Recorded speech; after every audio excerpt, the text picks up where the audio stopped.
Assalamualaikum warahmatullahi wabarakatuh. Kami dari kelompok 1 akan merisum hasil pembelajaran mata kuliah psikologi sosial pada pertemuan 1.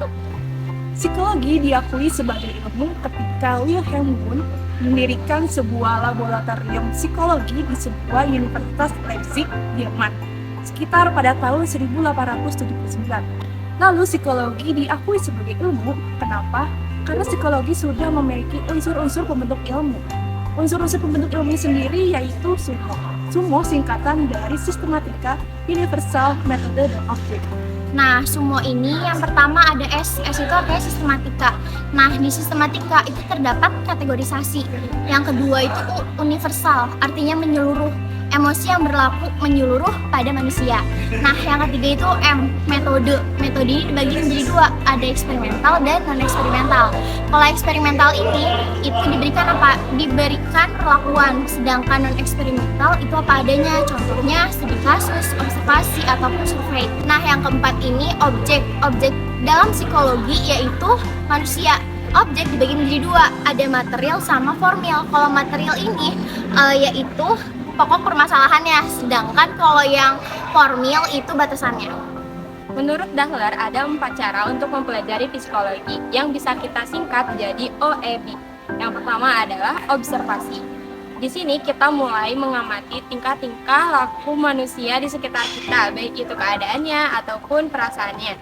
Nah, yang kedua ada empati. Empati juga dibagi jadi dua, ada dari sisi afeksinya, di mana kita merasakan apa yang orang lain itu rasakan.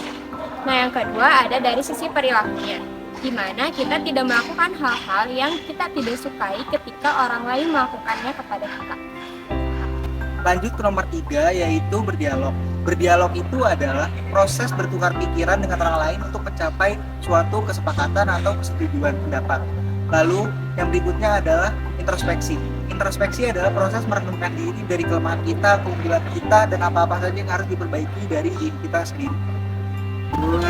Ada 3 mindset penting dalam belajar psikologi. Yang pertama adalah future practice. Maksudnya di sini adalah kita harus mulai terbiasa untuk berpikir tentang masa depan.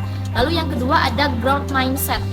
Growth mindset adalah kita harus yakin dengan potensi diri yang kita miliki. Kita harus yakin bahwa otak dan kecerdasan kita mengalami pertumbuhan dan perkembangan. Lalu mindset yang terakhir adalah active learning. Active learning di sini adalah self-directed learning.